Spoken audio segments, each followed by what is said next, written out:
Welcome to the Milestones Motivation and Money Podcast, hosted by Angel Ratcliffe. Tune in as we discuss finances, success stories, and inspiring vibes that will help nurture welcome to growth. the podcast. On today's episode, I have a very special guest, Terre Holmes, who is a lifestyle enthusiast, real estate agent, author, and speaker.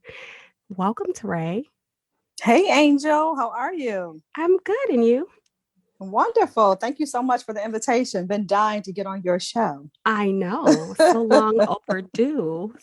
Absolutely. Absolutely. So for the people who are listening, Terre and I met 6 years ago. Was it, Terre?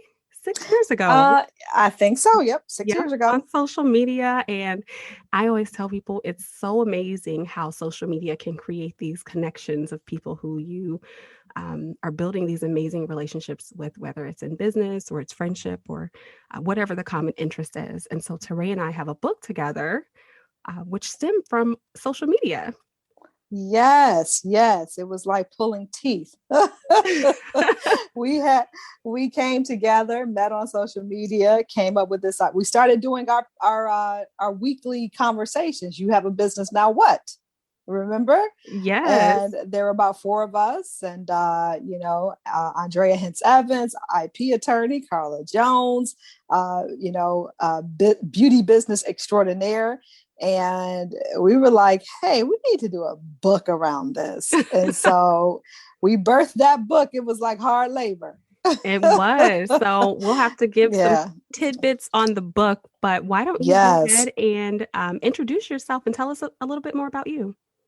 So as you said, Terre Holmes, I'm a lifestyle enthusiast, which means I love all things lifestyle, home, travel, home decor, food, and all of those great things. And so I own a lifestyle brand called Lily and Eve.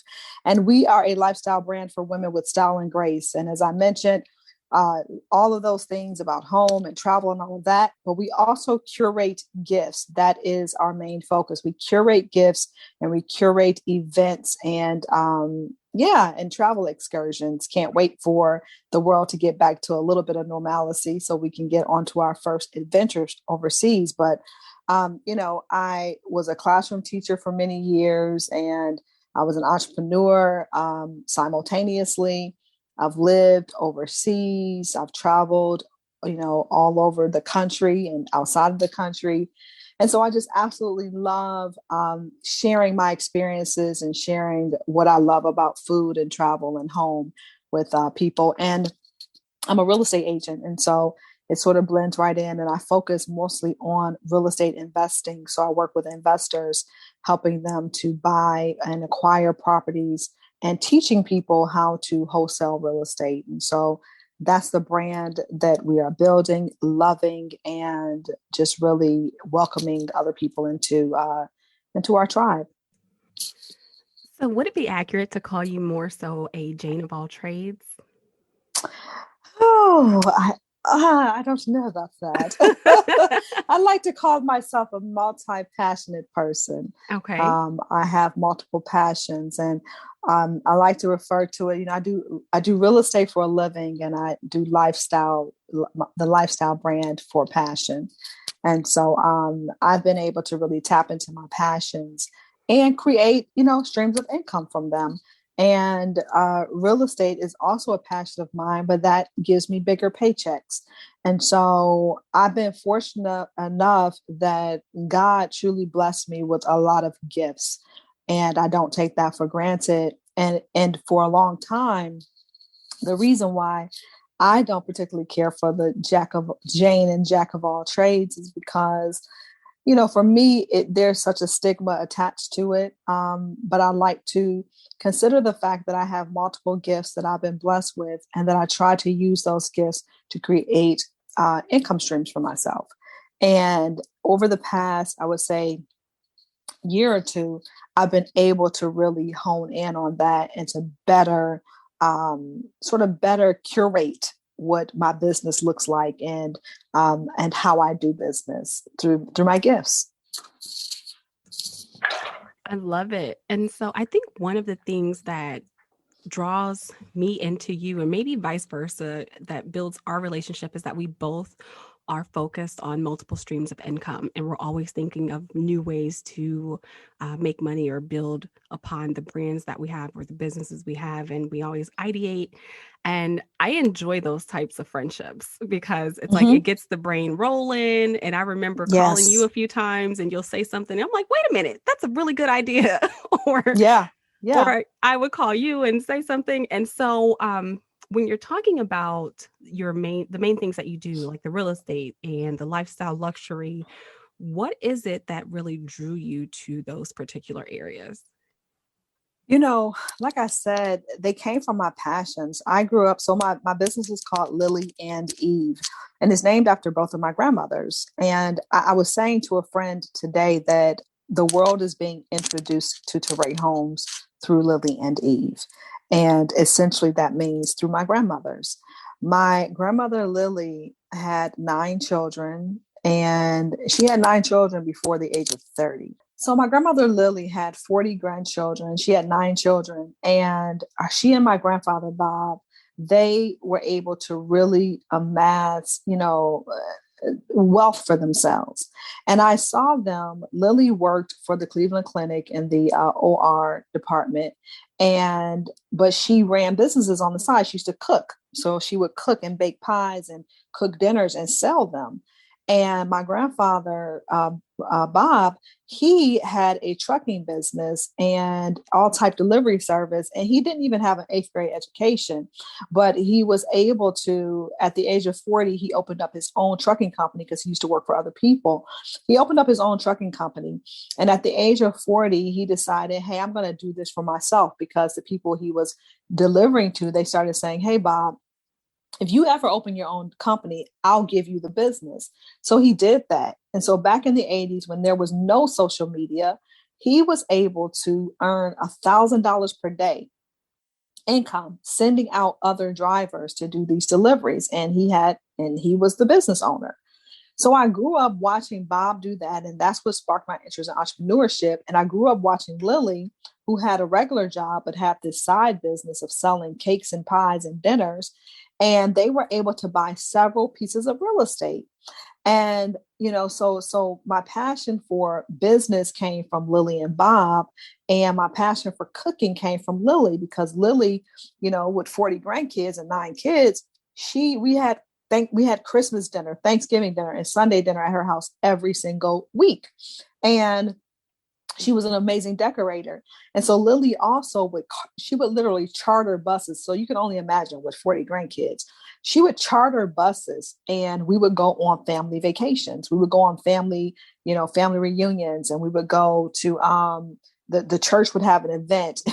Because Lily had so many grandkids, we couldn't get on the bus with the church people. So sometimes she had to charter a bus for her grandchildren.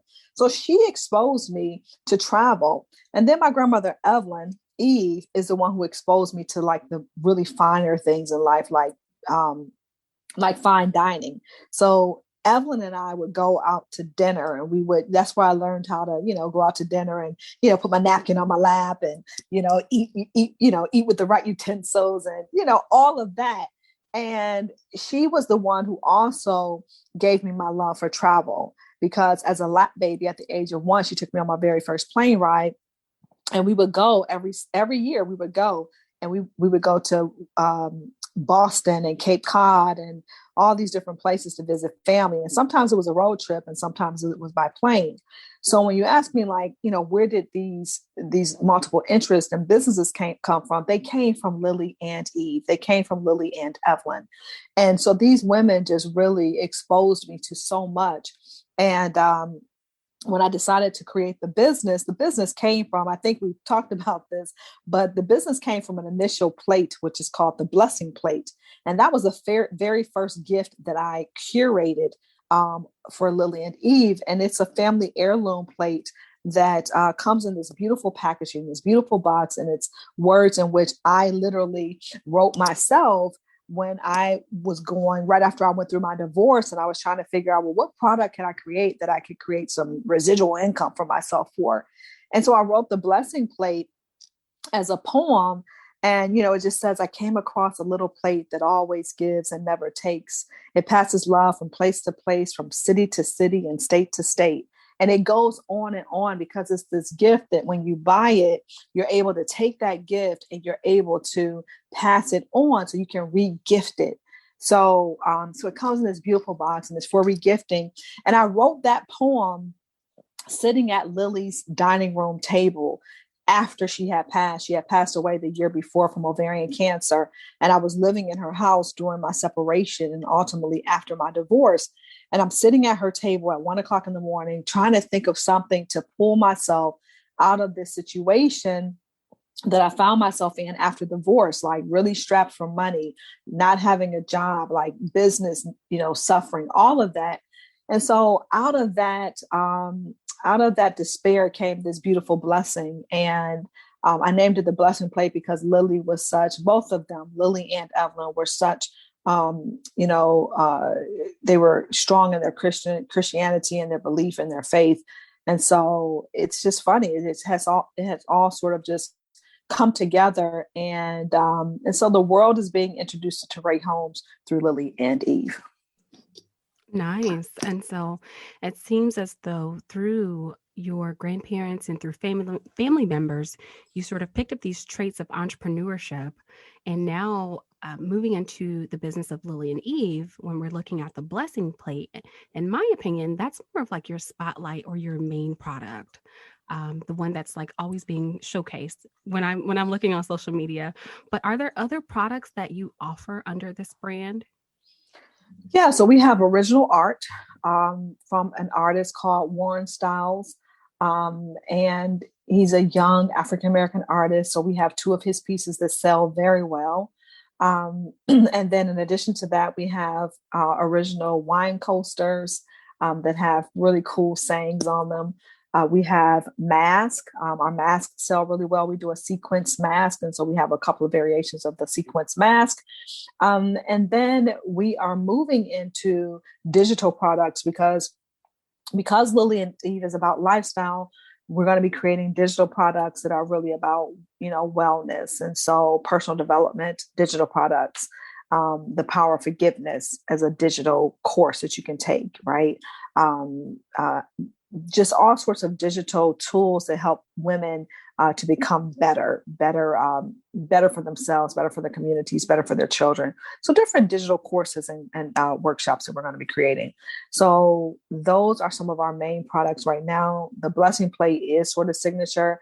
Our art is signature. I think we showcase that, quite a bit as well. But the digital products are what we're moving towards. And then we have some new artists coming on too with some new art. So just really excited about how it's sort of all coming together and the people who are supporting Lily and Eve and supporting. We have a lot of repeat customers. So that must mean we're doing something right. When I look back, at our customer log, it's some of the same people and then new people, but our repeat customers are just so faithful. And we're starting to do events. And so last night we did a poetry jam, a love poetry jam, where we donated the proceeds to an organization called 12 Literary Arts that teaches poetry and playwriting to primarily African-American youth. So we're starting to do events as well to really sort of get the brand out there, but to really give back, because that's what the business is sort of founded on, the idea of blessings and giving back and building community. Multiple streams of income. I love it. So transitioning into this topic, we see that you are well versed on this multiple streams of income focus, which I am always a proponent of, and telling people you need to have a different source of income other than your regular job, or even if you are an entrepreneur, think of other ways in which you can create a product, a service, a brand to really amplify what those revenues are. So let's take a look at someone who is working in corporate America. And I do consider corporate income a stream of income, but there's so many people who never look to really follow their passion or do something that they're good at or utilize their skill sets to create another revenue stream. They have this mentality of, oh, I have a job, or if it's not broke, don't fix it. What would Mhm. you tell someone listening today who is in corporate and this is their sole source of income, but they're very talented? They have other things that they can do as far as creating a product or service. How would you um, guide them to get started? Well, the first thing is really stressing. Like, I can't stress enough. If 2020 didn't teach people anything about, the fact that one source of income is simply not enough, and that you could be out of work just in in a moment, in a moment's notice. And in addition to that, the fact that so many people, even with their one stream of income, they're also depending upon other people's income. So say, for instance, if they're married, they're dependent upon their mates or their spouse's income. And a lot of people lost their jobs. And even when they didn't lose their jobs, they lost substantial amounts of money in the stock market. And so the first thing I would say is to really consider this idea that I'm comfortable on my job, and if it's not broken, don't fix it. The idea that you never know when it's going to break. You never know, because some people who thought that what they had could never break found themselves in very broken situations. And so that's the first thing. But I would say start small, start with something that you are passionate about. I know for me, over the years, I tried to do a whole lot of stuff. And some of those things I just simply wasn't passionate about. And I am finally at a point as a brand and as a business where I'm doing the things that I'm passionate about. Because if you don't do things that you really enjoy, or let's just say, for instance, you start a business because there's a need, that's fine. But within that need, also make sure that it's something that you enjoy, because there are so many, as you and I both know, there's so much to be done in a business: the marketing, the branding, the human resources, the finances, the books, the bookkeeping. And so if you find yourself with a new business or a new venture that you don't really love, you can get burned out really quickly. So I would say start small, start with something that you're already good at or something you have an interest in. And I would say you don't have to know everything about it, right? There are so many courses out here to teach you. I was talking to my cousin yesterday, and we were talking about the fact that no, actually, I take that back. I was talking to you about this whole idea of trucking businesses, right? So many people are starting these trucking businesses, and they don't know anything about trucking, and they may not necessarily be passionate about it, but it's an easy enough business to jump into. And there's so much information out there right now teaching people how to do the business. And then, in addition to that, I have another colleague who, she and her husband in Atlanta, they bought a laundromat. So they bought one from someone, and then they refurbished it and started marketing it, and they're killing it in that business. And so even if it's not something you're passionate about, it could be something that people just need. And you're not working in the business. You hire somebody to run the laundromat, or you hire people to work in your trucking business. So those are the big sort of tips, the first tips I would give to anyone who's working in corporate thinking about doing something else. Ooh, I also want to add on someone who has a particular area of expertise and a skill, they can break off and do speaking engagements and workshops. And this goes back to this whole multiple streams of income of like utilizing Yes. your skill sets. And so, of course, that's something Yes. both that you and I do. And I don't think people really look at it that way if they're in No. corporate. I've And I heard want people, to add to that uh-huh. what you just said about about the speaking engagements and, writing books and such. They can also, if they're in a the corporate world, excuse me, they can also look at creating a course around something that they do well, right? So if you're Right. in a nonprofit, you run a nonprofit or you own a nonprofit, you can literally create a course to teach people how to start a nonprofit. And that can be an income stream for you. And do you know how many people come to me and say, Teray, can you teach me how to start a nonprofit? And that's not something that I necessarily want to do. And even though I've studied nonprofit management, it's not something I necessarily want to do. So you can literally teach a course and, sort of prepackage it and automate it and teach people how to start a nonprofit so that you're working your regular corporate job as a nonprofit leader, but you got a course out there that's making money for you. Right. And so I always like to say, what comes easy to one person does not come easy to someone else. So Absolutely. what comes easy to us, we may look at this and say, well, why would someone pay me for this information? This is really easy. It's simple to do. So you have to look at the value you can provide other people because everyone is exposed to something different. So someone who's very great in accounting and finance, you also have people who are not so great and they don't really understand. So you can always find a customer. Right. Absolutely. Because, like I was talking to a friend literally this morning, and she has a business. And so she was asking for some help. She was just asking me to sort of walk her through something in her business. And I gave her the information that she needed. We spoke on the phone for maybe about 45 minutes. And at the end, I said, I charge people for this. And I said that because I wanted her to be clear that the information that is this in my head is worth a price. Okay.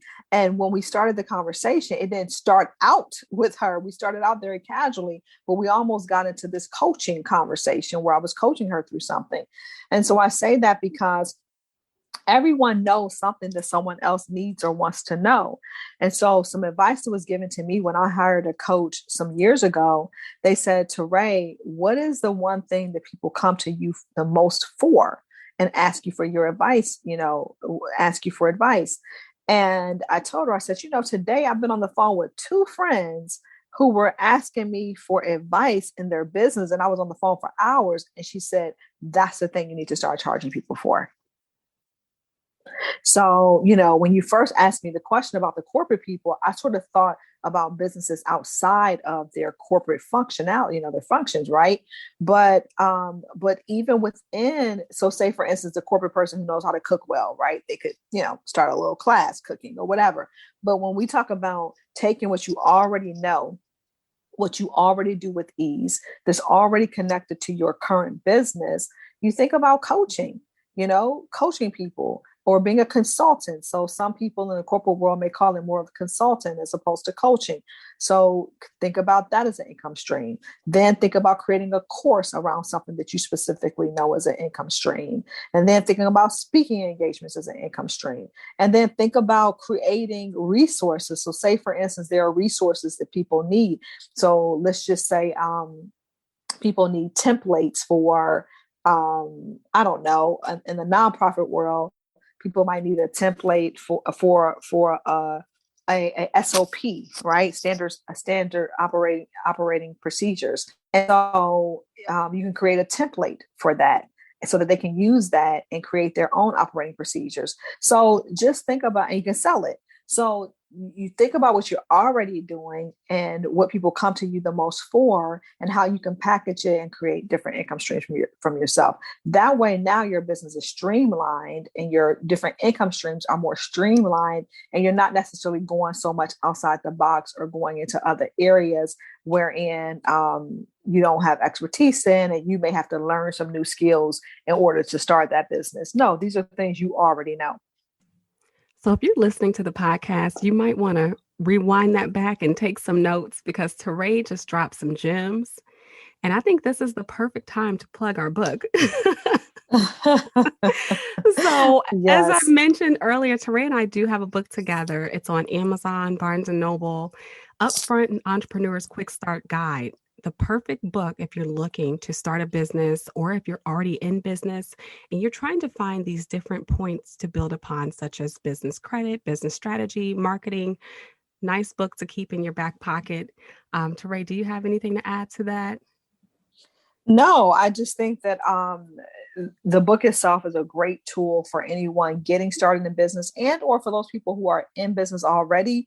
And perhaps you just didn't do everything to, you didn't cross your T's and dot your I's when you got started. So this is a great time to go back and to sort of take a new look at your business and perhaps readjust some things. And the business credit component is really great. The marketing component is great.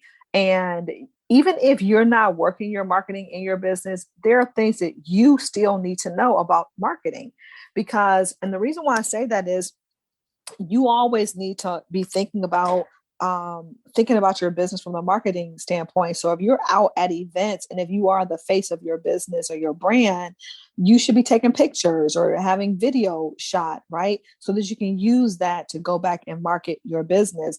And if you don't think about it in that way, if you think, oh, well, I have somebody who does my marketing. Yeah, but that person's not with you every time you go to an event, every time you're speaking on a Zoom, every time you're sitting in Clubhouse, they're not with you. So if you have either you doing it or someone, your child who lives in the house with you or your spouse, have them recording you, getting some footage of you in action on a Zoom call, you in action doing a consultation or a coaching call. So that way that becomes your receipts, and you can use that for your marketing and your branding, particularly for your marketing. So that's what I would add to that in terms of the book. That's how it can help you to really think about your marketing, think about building your business credit, and think about some other components that you may have missed when you started your business.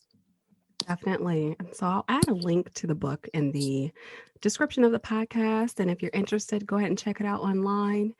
And just sort of moving forward, Trey, I want to move back to this real estate topic, because real estate is always one of those businesses that's rapidly changing. And looking back and onto 2020, which was a very tumultuous year for many, what changes have you seen in that real estate market over the last year? Well, definitely there's not a lot of inventory in the marketplace. And for one, it's because, some people are still afraid to let people into their homes, right? And so realtors have to really assure people that they can do that safely. And there are a lot of guidelines in place for realtors to do that safely. So we're not having as many open houses. People are having virtual open houses as opposed to open houses, where people are walking through the door and freely walking around houses. That's not really that's not happening. In addition to that, what we have seen is that investors are out there. Investors are looking for properties because investors, they still have money. So we went through 2020 thinking that everybody lost, but everybody didn't lose. And if you think about this with different eyes and you see it through different eyes, everyone didn't lose in 2020. Unfortunately, too many people did. But if you're looking at, so what I do is real estate wholesaling, and I teach people how to wholesale real estate. And so if you're looking at investors, there are many investors who have money they got money burning holes in their pockets. And it's burning holes in their pockets because, like I just said, not a lot of inventory, right? So what real estate wholesalers do is we go out and we seek that inventory. We go out and we're in the ugly house business. So we're going to look for those houses that the average home seller can't get sold because the house is falling apart and they don't have the money to invest in it, or the house was in a fire and they don't plan on rebuilding it, or rehabbing it, or it's just in a distressed situation. Someone inherited it and they don't have the money to fix it up, or they don't want it. And so there are still houses in the marketplace, but it has forced realtors to really think outside the box to go find inventory. And it has definitely brought about a lot of wholesalers like myself. I'm a realtor and a wholesaler, so I work on both ends. But it has definitely had wholesalers out there really looking for those deals. And wholesaling is a business wherein we are helping sellers. So if you think about it, not only are we helping sellers, we're helping communities. So if you have community where you have all of these houses that are an eyesore to the community, and they and we bring investors in to buy those houses, that revitalizes a neighborhood. And when that revitalizes a neighborhood, that also puts money in a home owner's pockets that they did not have. they're paying out taxes. They're paying because the city is fining them for grass being too tall and all of those things. And so we're helping homeowners, but we're also helping communities become revitalized and putting, just putting the beauty back into community. So we definitely are seeing that. But of course, the other thing that we're seeing is that we're seeing very low, astronomically low interest rates. And so this is the time for people on the pretty house side and the residential side to start to buy property. No better time than this time to buy property if you've ever been thinking about it. Interest rates are super low. There are a lot of programs out there for people who that don't have as many restrictions as we once had, because they want to bring money back into the economy, and they want people buying, and they want people buying homes. So we're seeing that. And because interest rates are low, I would also encourage people to also consider, buying investment properties, because, it's just a great time. And so the real estate market has changed a lot. Unfortunately, what we are going to see in the next couple of months, my colleagues and I, other investors, we've been talking about it. We're going to start to see a lot of people losing their homes. And the thing is that you don't have to. If you know a real estate wholesaler, they can get that home sold for you. So let's just take an example. If you own a house that's worth, say, $500,000 and you've paid it down and you only owe $150,000 on it, that means you have $350,000 worth of equity in that house. If you go into foreclosure and you lose that house, you lose all of that equity. You're literally giving your equity to the banks. So why would you do that? So it's better to sell the house at a discount, make some money, pay the bank their $150,000, and you walk away with, say, maybe $100,000 in your pocket. It's better than what you would have walked away with had you not sold it. And so these are just sort of opportunities. So if we think that everyone lost in 2020, then we don't see the opportunities. But if we look at what the opportunities are for ourselves, and then this is a winning season. I looked at 2020 as a winning season, and COVID has created so many opportunities that if you keep your eyes open, if you ask questions, if you do your investigation, there are so many opportunities all around us. Ooh, well, that's a word. And let me clarify, because I don't really understand wholesaling. And so when I'm driving down the street, you'll see the signs on the corner that says, "We'll pay cash for your house." Is that the wholesaling people? Yes. I'm always wondering, what the heck is going on? The wholesaling people. Okay. So just so everyone who's listening, I think that's a very good way to reference, because I see those signs all the time and I'm always wondering, what are they talking about? Yes. I used to think the same thing. And now I'm in the business and I'm like, oh, there's a sign, wholesaler. So there are different ways that wholesalers acquire properties. Either, we can search for vacant properties. We can search for tired landlords. We can put signs out. Those are called bandit signs. So we could put out bandit signs. I don't do that. So there are a whole host of ways that you can find properties. You can do expired listings. And so I teach people how to find your properties, how to have the conversations with sellers, and how to get those deals. But yeah, that's who those are wholesalers. Those are investors, wholesalers and investors, because a lot of investors will put them out too. But basically the way in which it works is that, if you work with a wholesaler, you're talking about a property that typically you're having a hard time selling. And a wholesaler basically is your middleman that finds that property for you. And they get paid by the investor, the end person, the end buyer. And so the beauty of it is that you don't have to pay a realtor's fee, and they're not selling your house. They're basically negotiating with the end buyer being the investor, and the investor is paying them for the contract. So if I put it under contract with you, there's something in there that says that I can sell my contract. I can not sell it, but basically sell the contract. So I'm not selling your house. I'm selling my interest in the contract. And so I sell that to an investor. The investor pays me, and you get paid exactly what we agreed upon. So what I love about it, and I think that what helps, and so I work with homeowners all over the US. So I don't care where you are. If you got an ugly house or a distressed property or a hard to sell property or something you need to sell quickly, we don't do houses that are fixed up, and we will do those. If you have a house that is in decent shape and you're about to lose it, we will help you with that too, because there are some other programs that we have for that, or other options, I should say. But in this case, we're basically getting it under agreement, and you get paid, and you don't have to pay a realtor's fee, and we don't have to. You're not going to get haggled on the price, meaning that if I put my house on the market with a regular realtor, right? When those buyers come in, they're looking for stuff. They're like, okay, the flooring is peeling a little bit. I don't like the paint color.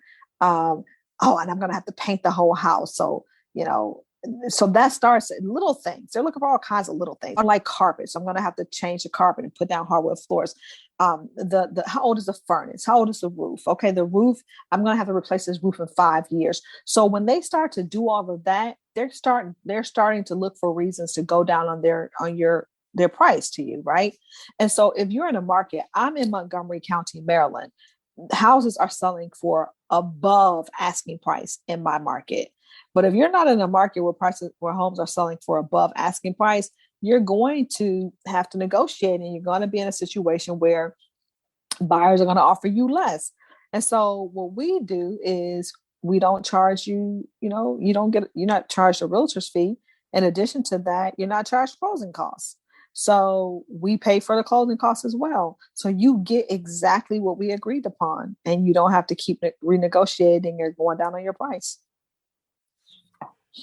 Ooh, all right. So let's take a look at like the traditional home buying process.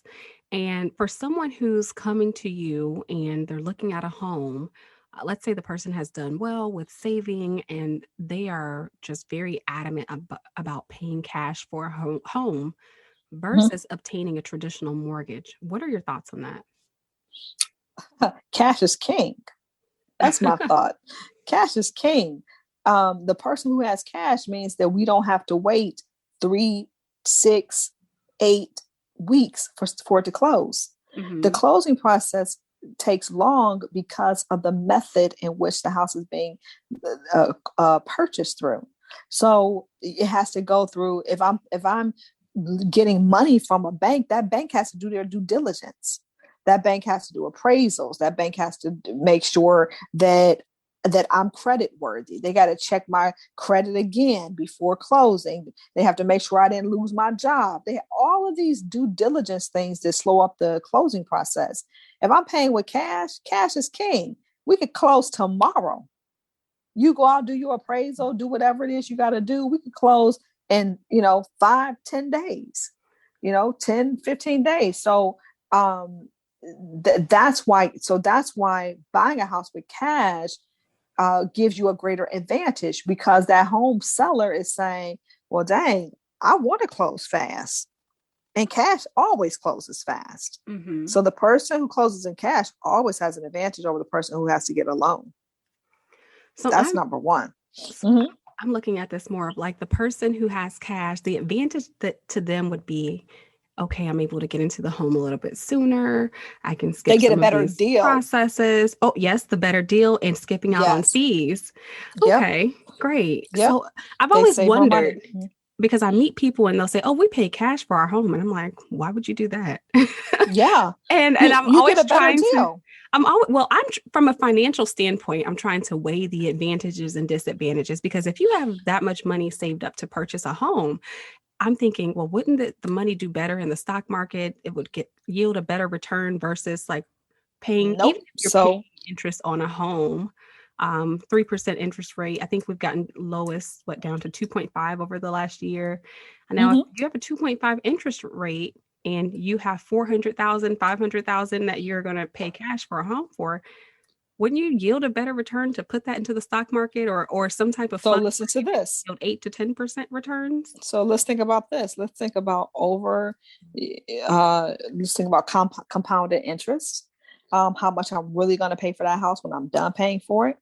Let's think about the fact that I'm not going to get a better price for the house because I didn't pay for it in cash. So all of the money that you then lose, perhaps over time or in real time, because you choose to use a loan when you have cash. The reason why I want you to think about that, because then think about this. Once I pay for the house in cash, I have immediate equity. All that money is my money. Now I can take that money and then I can go do some of those other things I wanted to do anyway, because that money is already immediate equity in my house. And not only is it immediate equity, I'm not going to lose money over time. I'm not going to spend more money over time for this house, because with compounded interest, $100,000 house could turn into $150,000 house, right? So I'm not going to lose that money from compounded interest over time. And in addition to that, I'm going to pay less for this house because I paid for it in cash. So money stays in my pocket. Now I own the house free and clear. And the things you can do with the house free and clear, come on.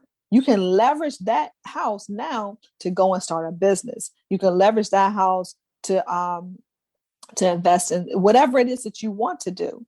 So there's leverage. It's not like once I pay my money in cash that money's yours. And you can, and if your credit is great and all that, it's just like what you're saying, then the interest rates are still there. But now I'm using my money, and I've saved money over time and in real time. Mic drop. So Terre, I'm over here looking for the microphone like on Clubhouse so I can tap it and give a clap. I'm like, I think I'm spending too much time on there. I'm like, where's the button? Oh man. All right. People don't think, and I didn't study, math. I used to teach math and I was excellent as a math teacher, but even people who are in the financial world don't really always, they think so technically, right? And my brain works more logically, like, okay, I really see bigger pictures. And so when I see cash, I'm like, that's my money. That's my equity. I can do what I choose to with my equity. This is not the bank's money. This is my money. Okay. So thinking about traditional real estate and wholesaling, are there steps that someone should take before they contact you for their home that's going into foreclosure, or on the other side, someone who's getting ready to purchase a home? So for someone's looking to purchase a home, I am licensed in the state of Maryland. However, actually, this is funny you should ask. So someone called me this morning to ask me, they need a realtor in St. Croix. They're about to buy a vacation home in St. Croix. So what I can do for them as a realtor is that I can make a referral, a very strong referral, give them maybe 2 to 3 people they can interview, and they can choose someone based out of my network. So I really am a connector in that way. So if they're looking to buy a house anywhere, literally in the world, for real, but in the country, in the world, whether it's an investment property, a second home, or whether it is a first home, if they're not in Maryland, I can't service them, but I can refer them. So I have a very strong referral network. So that's number one. If they're in Maryland, we would basically do a buyer's consultation or a seller's consultation. So I work with buyers and sellers, a buyers or sellers consultation. And what was the last question you asked? I'm sorry. So did I answer about that? Well, the steps someone would take before contacting a real estate. Oh, so yes, that's great. Okay, so the steps that you would take if you're purchasing, if you are, of course, I would assume you are needing to finance. So if you're needing to finance, you need to get pre-approved first. And if you need a lender to pre-approve you, if you don't want to go through your bank, or sometimes people want to use brokers because brokers can find them different lenders, right? That's a broker's job, is to have different lenders that they work with. And so I would say reach out. If you have a strong connection with your bank, do it through your bank if that's what you choose to do, or go through a broker who's going to be able to give you multiple options in terms of finding the best and the right fit for you in terms of a loan. And so if you need help with that, they can connect with me on Instagram. I have information in my profile and my bio where they can actually I can connect them with a broker. I have some brokers who work nationwide. I have some brokers who work just geographically. But that would be the first step. And some people say, well, my credit is not so great. I don't think I'm going to get approved. Well, that's not your job to say. The job is with the broker, the lender. They're the ones that can tell you if your credit is good enough for certain loans. So for instance, there are some loans where the minimum credit score is a 660. And for some people, they may say, well, that's not a great score. Well, guess what? That can get you, I believe that can get you into an FHA loan, and that only requires 3.5% down. So let's just say you're buying a house for $300,000, and 3.5% is what, like a little under $10,000, right? So that'll get you into, and that's a government-backed loan. And what happened during this crisis, this COVID-19 crisis, is that many of the programs that had government-backed loans, the government doesn't want to fail. So the government created all types of incentives and programs to extend people's loans and to pay their loans. And I have a colleague in particular who got a loan for she got an SBA loan and bought a mixed use building where she stays upstairs and has a event space downstairs. And that SBA loan, of course, is a government backed loan. Well, the government, they gave her 3 months, I think it was 3 months or more of free mortgage. Right. Wow. So, so that's what you want to do. You want to reach out to a mortgage lender, because even if you're not ready, they're going to tell you how to get ready. You don't know how to get ready. They're going to tell you how to get ready. And one of the things I want to mention, Angel, is a misconception that people have about their realtor knowing their business. Because sometimes, you may want your realtor to be your friend, to be your realtor, or someone from work to be your realtor, who may be a real estate agent on the side. And you may think that I don't want them in my personal finances. Well, we don't get that information because that's not our lane. Our lane is selling a house. And so we turn that over to the mortgage lender, the lender, period. And the lender just lets us know what you're qualified for. But the lender doesn't tell us, oh, yeah, they had, they didn't pay their bills during this month, and they, had a bankruptcy, or they had this. That's not our business, and that's not our lane. So you just be rest assured that your friend as your realtor or your colleague as your realtor won't know about your personal finances when you're looking for a home. Those are very good points to make, because I've met so many people who are interested in purchasing a home and they may not have like the best credit.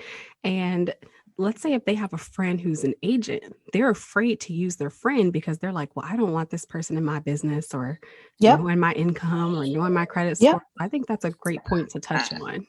Absolutely. That's not information that we would know. They don't tell us that, And so, And so once again, I'll reiterate, if any of the listeners, if you're out there and you're looking for a realtor and you don't have anyone in your network, or you don't trust anyone in your network, because it's not always a good idea either to work with your family and your friends, because your family and your friends may not really listen to you.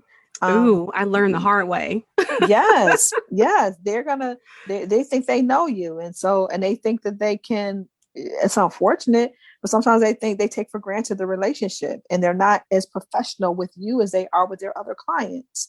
And so maybe you don't want a family member or friend. Now, do know you're going to piss your family and friends off. Definitely.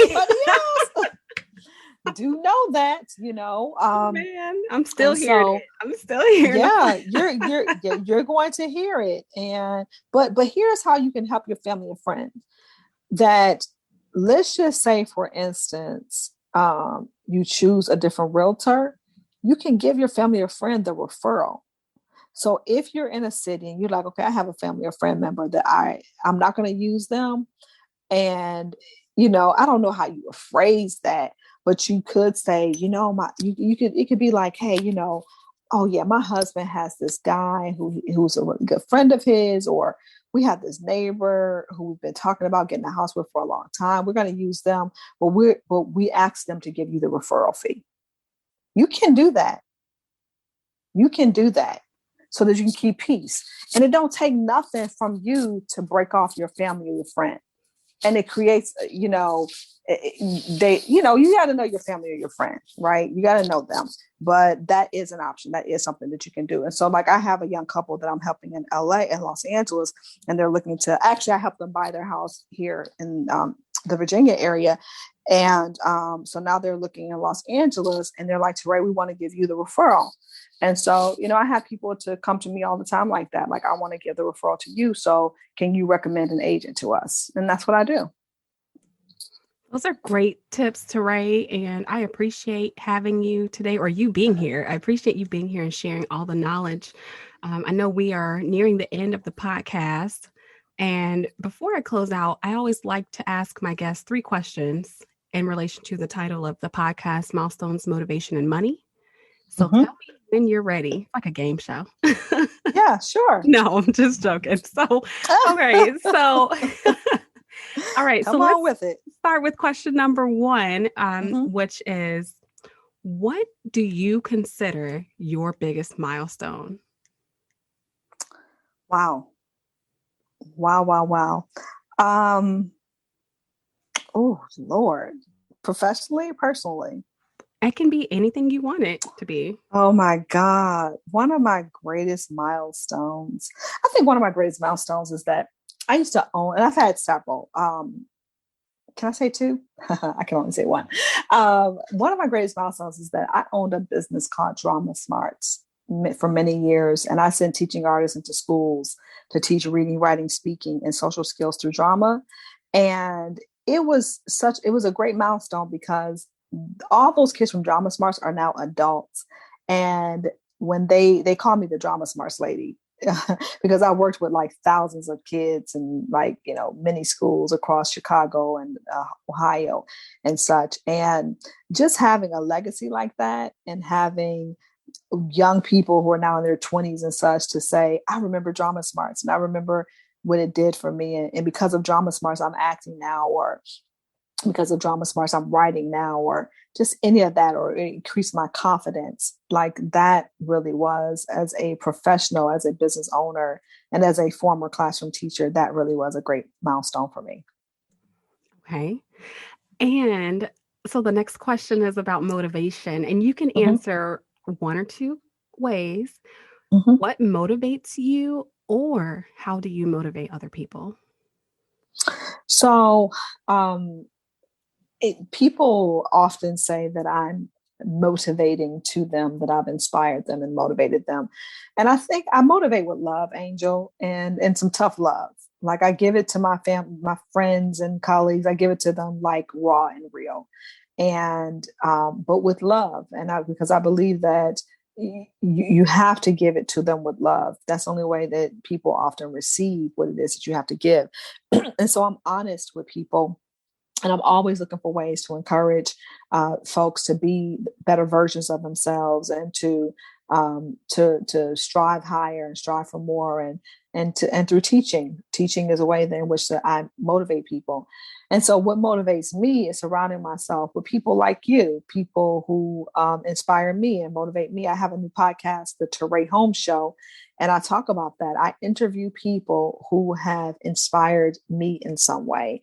And so I was telling a colleague recently that I love the Terre Holmes Show and the conversations we have, because when I'm interviewing people, I'm being motivated and I'm learning things. And so, so being connected to people who are just amazing and pouring into me, that's just such a great motivation, because I'm learning from these folks and growing as I go. I love it. So the last question is, when did you first identify with money? Oh, Lord, Angel, I am still trying to identify with money. Okay. I am not the best. I have friends who think I am, and I love those friends, but I'm still learning. And one of the things I will say, one of my downfalls was that I didn't always have multiple streams of income, or I took jobs where I didn't make a lot of money. So I was always struggling. And so we look at it and we say, well, I'm not good at money. Well, if you're only making enough to get by, how can you be good at money? You can't be good at money if you only have enough money to get by, right? And so I spent a lot of years with just enough money to get by. I'm learning through my network and my associations how important multiple streams are, because now you can't create anything from lack. You can only create from abundance. You can only create from the overflow. So I am learning to create overflow and to create businesses and create not businesses per se, but income streams that allow me to be able to have the resources so that I can prove to myself how great I am with money, because I really am better than what I have shown myself over the years, but it's because I've limited myself in some of my choices that I've made in terms of how I get money. It's really interesting. So I really like the way that you laid this out, because I don't think people think as deeply about it. They'll give one response and they don't really give the context. So I appreciate that. Absolutely. Oh, Terre. We've had a very good discussion, and I feel as though you'll have a lot of people reaching out from this podcast. I'll definitely link your podcast as well so people can follow as well. Awesome. Thank you. And again, I appreciate you joining us today. It was awesome, Miss RMBA. Always a great conversation. Yes, always a great conversation.